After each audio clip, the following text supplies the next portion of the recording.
Hi everybody, welcome to another edition of Yo on the Go. Today we're going to be talking about work-life balance and particularly about rest.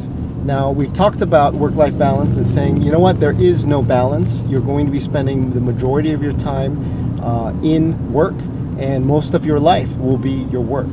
Well, there is also a corollary to that in terms of how do you balance, and that's one of the questions that somebody asked me at one of these conferences. How do you balance when you're working 60, 70 hours a week for an extended period of time? How do you maintain that balance?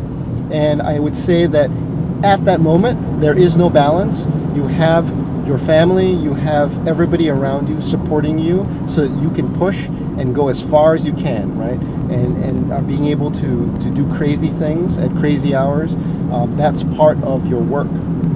But at the end of that, and I really didn't have an answer to that person because I was right in the middle of it, but the answer to that is that when you're done with that project, when it ends, in this case it lasted about 2.5 months, you need to rest. And you need to really, really rest. In fact, I was talking to a vice president the other day, and her suggestion is you need to rest not just 2 weeks, you need to rest for an extended period of time. And she told me, go watch dumb TV, just really do nothing. And honestly, I took that to heart. And this past couple weekends, I have been doing absolutely nothing, as best as you can, of course, given your schedule, given your life, and all that.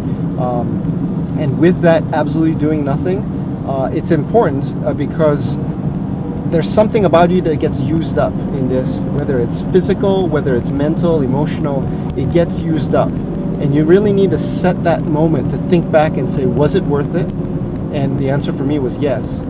And what's next? And what's that future? Because you've been exposed to something, you've grown in that space. You've seen what you do well with. You've seen also what you don't do well.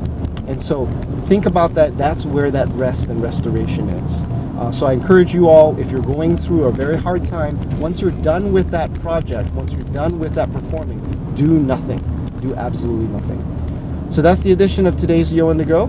Hope it helps. Talk to you later. Bye-bye.